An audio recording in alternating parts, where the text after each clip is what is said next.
my entire career. But there are a couple of things recently that he's done that give his critics, and there's a lot of them, MJ's always been more popular. That's not even disputable. And I would say about 75 to 80% of the people think MJ's the GOAT, not LeBron. But he's done something recently. I saw yesterday where he picked up his $52.6 million Laker option. And in the press release, well, LeBron wants to win titles. Well, then you can't pick up the option. You can't play for $52 million. It's a hard cap now. No owner's going to blow through it. So first of all, he got into that silly ring debate about 2 weeks ago where he talked about something that he didn't truly believe, which is the ring culture. It's overemphasized. And then a piece of video emerged of LeBron saying after he won in Cleveland, hey, that ring, I think, make me the greatest of all time. Well, I thought the ring culture is overemphasized. Rings matter to everybody, including LeBron, and he knows it. But he's not as popular as MJ. The numbers we remember about Michael are 6 for 6, and Michael is considered the GOAT by a lot of people, including some notable people like a Phil Jackson, and that's just the reality of it. Okay, it is. And Michael's much more popular. His shoes still leading sellers. They're like collector's items, and they still sell. And so the reality is that debate was silly. It was projection. And then the second thing is, LeBron's always been, hey, I'm about winning, which I've always argued. He plays winning basketball. He elevates teammates. He's like a more athletic Magic Johnson. But then when you do this, knowing the Lakers need at least 2 centers, 2, that's what Oklahoma City has. That's what the Knicks have. That's what, the better teams in the league. They've got a couple of bigs. By the way, Denver drafted a big. He got hurt, but they'll have 2 next year. Like, you've got to have bigs. And the Lakers have 1, and the coach, J.J. Redick, doesn't want to play him. So they need 2 centers. Dorian Finney-Smith is opting out. They need 2 wing defenders then. And you can't do it if you're taking maxes, because they got to pay Luka this summer. And Austin Reeves just declined money, and they tell everybody they love Austin Reeves. And so you're going to have to pay LeBron, and he's opting in for $52.6 million. So, again, what is it? Are you about winning? Because I've seen Ohtani take pay cuts, and Josh Allen and Tom Brady and Tim Duncan and Jalen Brunson. That's about winning. Tom did it for winning. He was the best quarterback in the world, and he kept taking pay cuts. So you're going to have to pay Luka, and I'm told you're going to pay eventually Austin Reeves. So if LeBron is opted in, it's not a championship team. Yeah.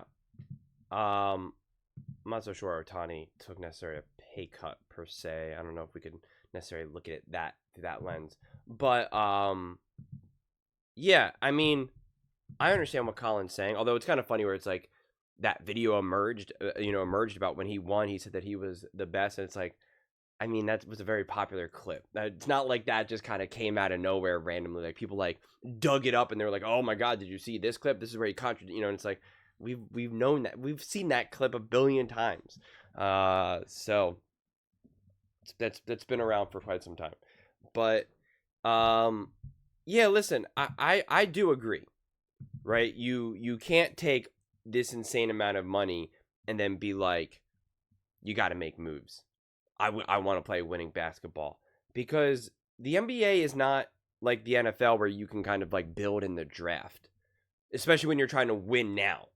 Right, like even on like even if you look at the NBA or a basketball team on like a 3-year window where you're like, starting today, we have an amazing player, right? We have a prime LeBron James, 28 years old.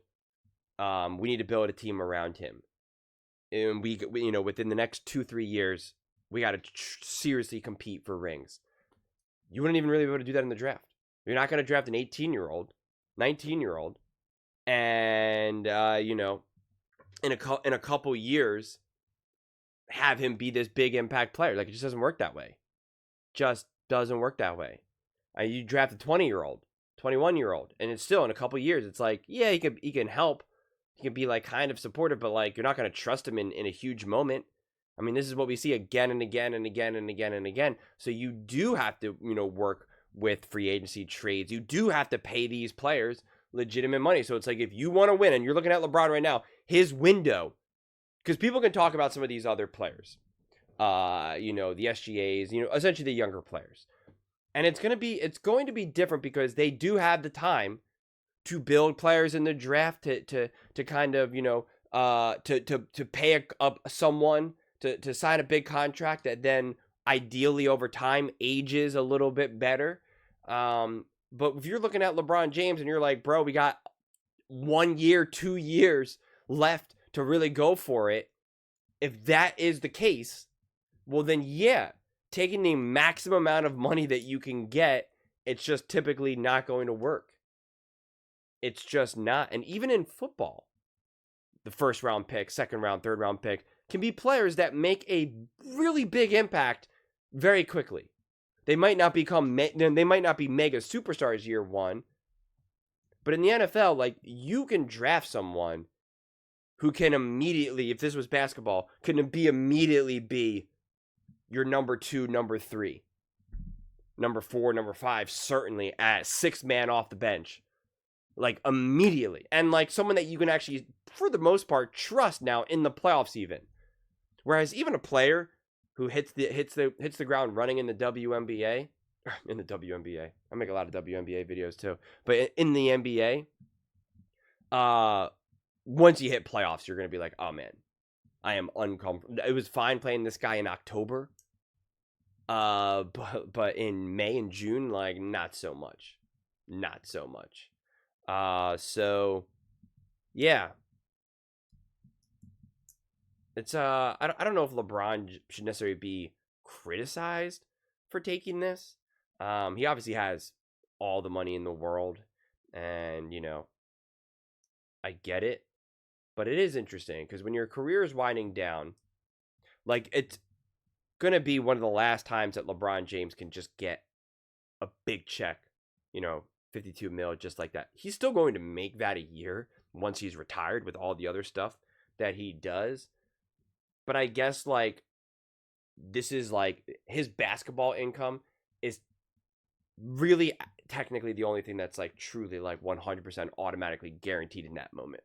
Like, some of his other ventures and how he makes his money could theoretically go away. Whereas his agreement, obviously, being a professional NBA player, like, it's just like, okay, here you go. So it's just like, it is interesting for him to be like, okay, well, I'm going to, like, forfeit that, or I'm going to take significantly less in the name of winning. But I also think there's also a psychology to it. Whereas if LeBron James took less money and they build a better team and he doesn't win, it almost looks worse for LeBron, rather than LeBron being like, guys, I'm playing until I'm 50. Like, I'm still winning games. Yeah, I'm not winning rings right now, but, like, I'm still balling. I'm still playing great. What do you want? They haven't built this great team around me. I can only do so much. And then it allows him to almost have, like, older LeBron stats and not have it knock him. But the conversations around LeBron always get kind of messy, because it's always like, well, what lens are we viewing LeBron through right now? Right? Like, is he all ready to go? What does he have to do to become the GOAT? How do we feel about him playing at this? And it's like, the truth is, it's like, I'm kind of like, I wish Colin didn't even bring up Jordan, because I'm kind of like, dude, this doesn't have to turn into a whole GOAT conversation, right? Like, why? It's just like, let's just talk about what the Lakers can do in 2025 with the pieces that they have and the money that's owed. It's like, let's just leave it at that. Like, it's like, it's like, what's so annoying is because I know people in the comment section are going to be like, what LeBron's doing at this age is crazy and amazing and this, and it's just like, yeah, I know that is great, but it's just like, LeBron is playing. He's playing at a high level, so I'm going to treat him as a player who's playing great and plays at a high level. I'm not going to grade him on a curve right now. That's the whole, I'm not grading him on a curve. And we only start to do all that other stuff when we're trying to figure out how great is LeBron truly. And it's like, he's great. We know that. We all agree he's great. Doesn't matter about MJ. Doesn't matter about anyone else. Like, let's just focus on what we have in front of us. But those are just my thoughts. I'd absolutely love to hear yours. What do you guys all think about LeBron James exercising his $52.6 million player option? I know Windhorst is trying to make it sound like he can leave, that something in his contract makes it kind of like, that he'll be on the move, which I think is absurd. There's no way he's going to be leaving Los Angeles. The only reason why he would do that is if he goes to Cleveland to just play one more season and just retire, have his farewell tour and call it a day. But outside of that, like, everything's in LA for LeBron. But those are just my thoughts. I'd absolutely love to hear yours. Let me know your comments in the thoughts in your comments below. I read every single comment. It's whether you agree with me or disagree with me. Either way, let's get in some discussions. Let's get in some fights. But ultimately, let's just have some fun. And please do consider subscribing. We're building an amazing community here, and I absolutely love to see you part of it.